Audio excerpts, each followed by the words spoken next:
Well, as you can see, the other half of the garage is beginning to get cleaned out real well. I opened up the garage the other day and I was kind of sorting through, trying to figure out what I wanted to eliminate. I mean, it was just all packed up here when I started. And all of a sudden, this guy pulls up in a white pickup truck and he backs up to the door. And he throws down the tailgate on his truck and he starts taking stuff out of here and throwing it in his truck. I said, "Hey, what are you doing?" He says, "I'm taking this stuff." I said, "What do you mean you're taking this stuff?" "Well, why are you taking it? I didn't tell you could take this stuff." And it was Johnny Umpress from up in northern Arkansas, our Yankee, you know, Arky. He says, hey. He said, "Don't say anything." He said, "I'm taking this stuff." He says, if you give me any more trouble, I'm going to send Tony Two Noses to talk to you." I said, "Well, who's Tony Two Noses?" He said, "You don't want to know." Well, after he gets done loading up his truck, he floorboards it out of here, burns out across my grass onto the road, screams out the window, "I'll be back." Well, hello again. Today's date is the 4th of October, and I am having all kinds of problems changing the oil in the wife's Dodge. Up until now, I have taken the van to Walmart against my better judgment to have them change the oil. You know, every time you go to Walmart, to the automotive section, when you leave, you know in the back of your mind they've screwed something up. You can feel it. You can sense it. You just know that they messed something up. And I can cite many examples of that, but this is the current one. I get down under there, you know, I change the filter, no problem, put the new filter in. Get down there to pull the pan bolt, and it's rounded off. What do you mean it's rounded off? No one has ever changed this oil except Walmart. They were using vice grips to tighten the bolt. Can you believe that? They may have been even using vice grips to get the bolt out. You think one of them would have said, "Hey, look, your pan bolt gave us a lot of problems. Maybe you should get another pan bolt. Bring it in next time. We'll put it in for you." Did they bother to do that? No, they kept it a big secret, and away I go, not knowing all this time that there's no way I'm going to get that pan bolt out of there. I have been struggling with this thing for a couple of hours now. It's, you know, I had to use vice grips on it. My 13 millimeter socket just kept going round and round, and you could feel the teeth all the way around where they had been using the vice grips. I just couldn't believe it. So I've tried everything, vice grips, and I even have a bolt extractor socket that just won't get a good bite on it. It's getting worse by the minute here, folks. I'm going to try a little heat on it now, but I'll tell you what, you know, pretty soon I'm going to do I'm going to do a Mish-Mash video that deals with things that irritate me. You know, I'm not one that gets upset and bent out of shape. I'm just not one of those guys, you know. You just I don't accept a lot of things. Don't get me wrong. I'm not just one of these guys, "Oh, well, let it go." No. There are many things that I run into on a daily basis that irritate me. And, you know, living in the United States is the greatest blessing anybody could ever have. I mean, it's the greatest country in the world. I don't care what these lib types say about any of that stuff.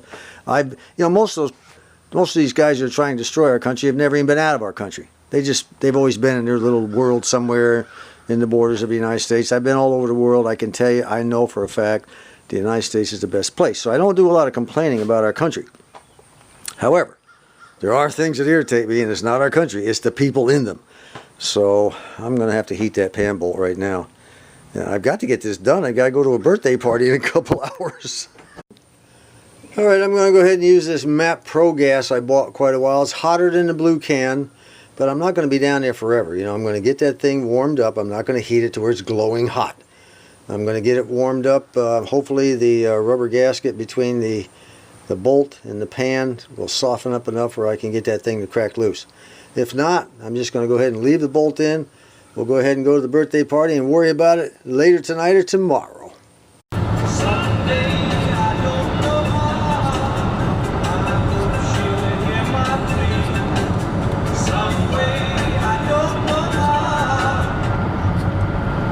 We are on our way to the town of Jacksonville, Arkansas, and there is a surprise birthday party I mentioned in the last segment.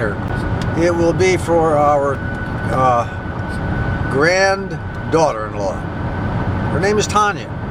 She became part of the family, a couple of years ago, honey? Yep. Yeah. And she brought her daughter Cadence with her. She married James when they were stationed up in when James was stationed up in Minot Air Force Base up in North Dakota. I think it's a match made in heaven myself. She can put up with him. Anybody can put up with James and all the stuff he does. There's got to be a great woman, right, honey? Yep.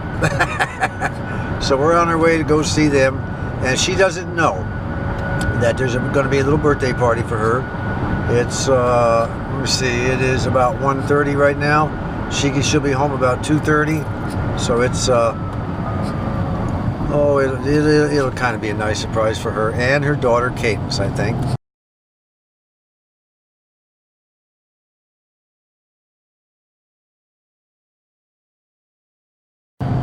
We are driving on Little Rock Air Force Base. That's where our grandson and his wife and stepdaughter all live. They live in base housing here. This is what your base housing looks like, typical for young enlisted people on an air base. Pretty much duplexes usually. And then as you go up in rank, of course, the housing gets better and better. So I think it's all run by civilians now. I don't think it's run by the military. Matter of fact, on Little Rock Air Force Base, outside non-military people can actually come here and live in these homes because they have more homes than they have GIs, basically, is what it amounts to. So there's a mixture of civilian. Of course, I think you have to qualify. You know, they just don't let any riffraff come in here and ruin the whole community. But I think it's kind of a neat thing for a young family that wants to live in a nice, safe, quiet environment. Hey, here's Cadence again. How you doing today, Cadence? Good. You doing real good? Or Yeah. just half good, real good, or super good? Real good. All right. Then we got James taking his grandma in. She's excited. Birthday party for her mama. Birthday, dear Tanya. Happy birthday to you and many more. Good, all right. Oh, it's paper. Yes. Lots of paper and more paper. I voted. It took me like 5 minutes each one. It's not a diary. A coupon book. Oh. A coupon You gotta book. read the coupons. Who picked that out? Who picked that out? I made it. You made it. Well, that's the best. 9-minute. That is the best kind of gifts, the kind that are made. Don't you think so, honey? Yeah, Grandma thinks so. Now this is what she got from James. She got what, a 19-minute foot rub? I got a 10-minute foot rub from James and a 9-minute one from Cadence. Oh, okay. Well, that sounds good. So combined. I want that present. Can I have that present? Yeah. No. James has decided to buy a piñata, and she's going to go out here and try to break it. Okay, get it. Just start swinging. You're not supposed to know it's a piñata. And oh, miss! A swing and a miss. There's nothing there. That's right. There's air. Lots of air. Lots of air. A swing and another miss. Oh, push it up. My bad. Oh, yeah, okay. Yeah. Actually, lift it, Jay. All right, it's up in the air now. Go ahead. Oh, almost. One more. Oh, higher. Higher. Oh, almost. Oh, another swing and a miss. Oh, don't ever go out for baseball. No, almost that. Hang on that bat. Don't let go. Come on. Just get one good crack. Come on now. Now swing. No, another swing and a miss. Oh, one more. Oh, swing higher. No, swing to your left higher. Cheater. And here we are with the. Not so loud now. But with the queen hat. Here we are with the queen hat on her birthday with the daughter. Well, I'm glad I finally got the garage cleared up enough that I can actually pull wifey's car and I could come in all the way up to here with it. I could almost get the whole thing in. I could move a few other things and I could get the whole thing in, but perfect timing for this little chore because I never did get that bolt out of there yesterday. It drove me crazy. So we're going to attack this we have two options left. Let me show you what the first option is.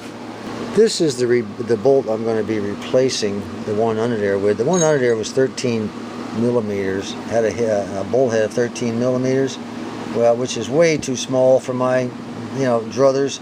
This one here I got from O'Reilly Auto Parts. It's got a 5/8. That's a 5/8 bolt head on there. We're going to have a little beef to it this time, if I can get the other one out, that is. So here's what I'm going to do.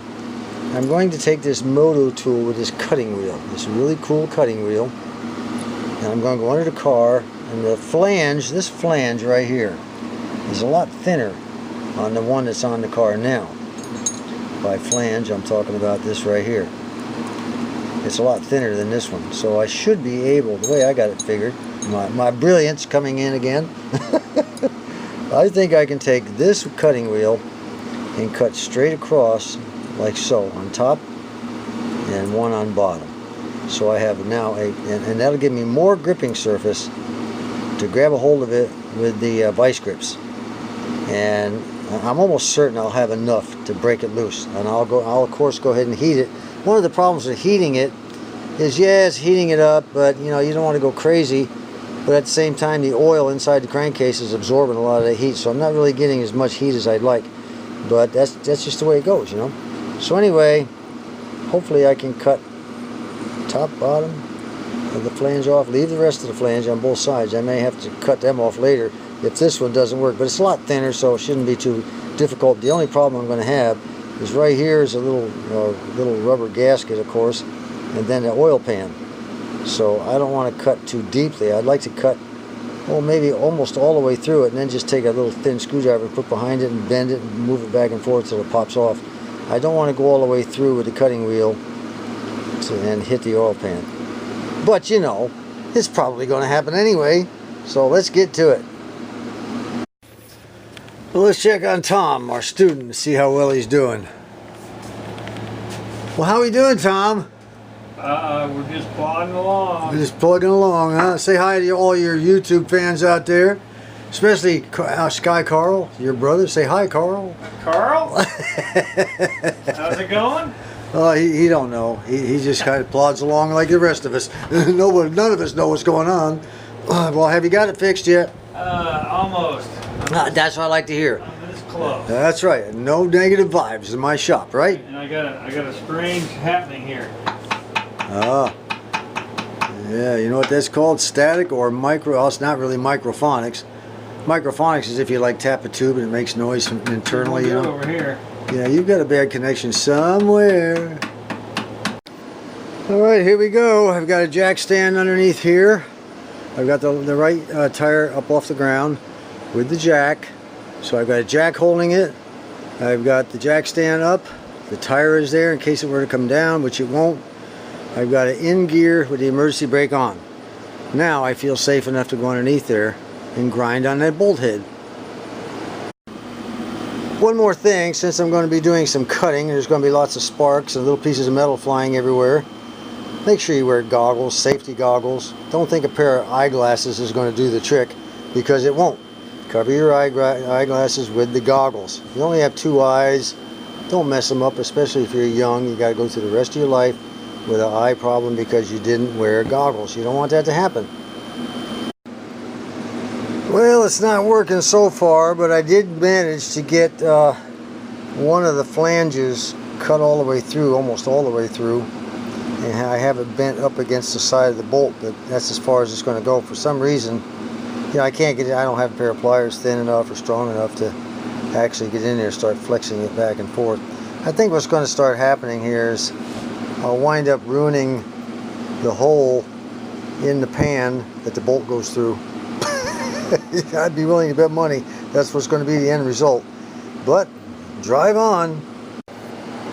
Well, that's it, folks. It was a total failure so far, which leaves us with only one option left. That bolt will not come out of there.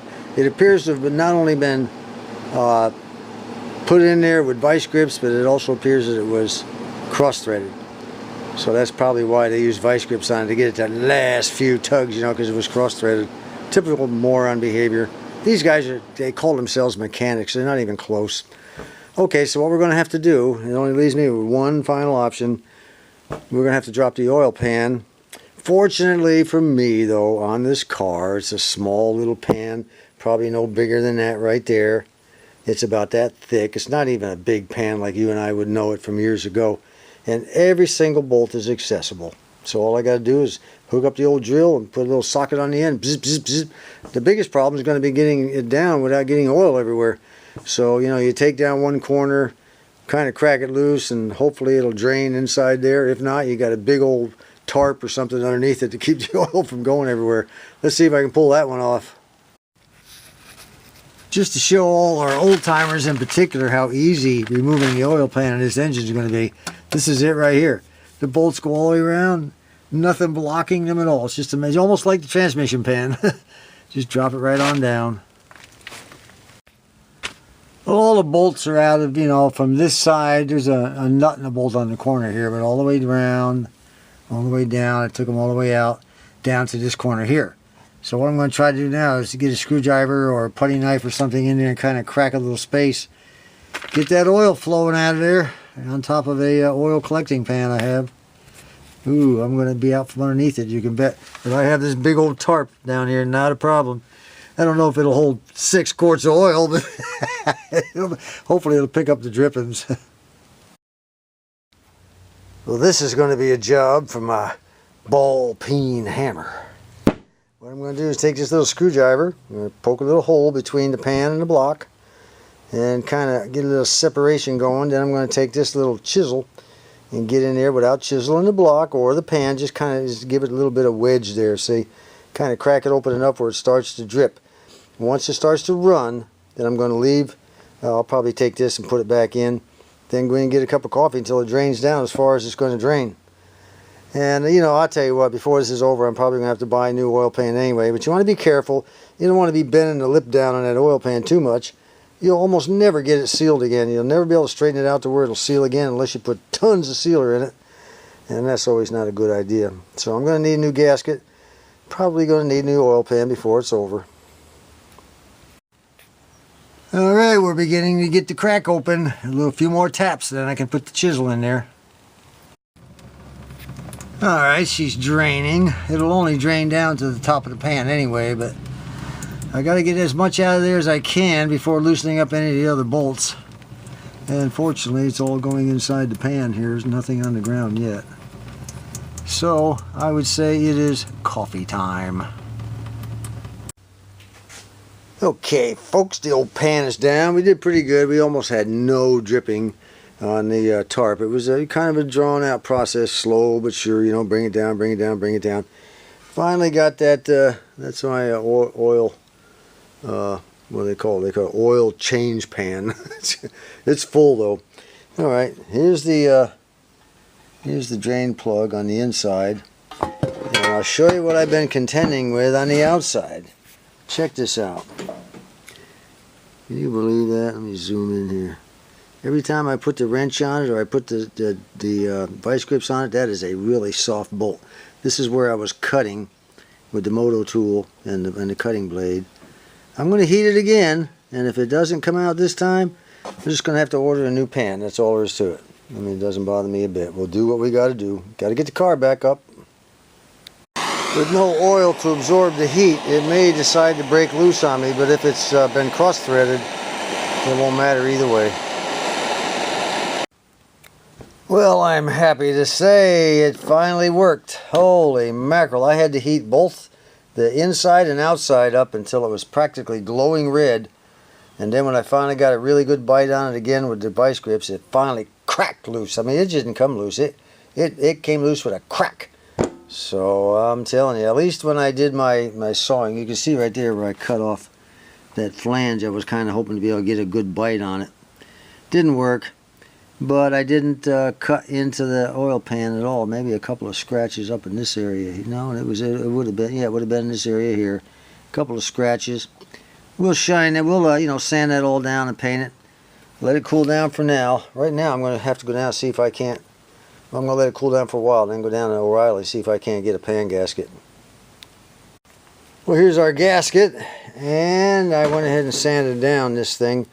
Make it look a little bit better anyway. I've got some gloss black and paint and primer here, so I'll kind of make it look at least somewhat better than it does now. Well, that looks pretty darn nice, actually. How about that, huh? Oh, I think that turned out real good. Right now, I think wifey's got some chicken and dumplings that she wants to feed me. I'll tell you what, while we're down here, why not do a little educating for some folks that have never seen, you know, inside an engine, inside a V6 3.6 liter engine. This is your oil pump. This is your tube that comes down to the oil filter. Up inside the hole here is a screen.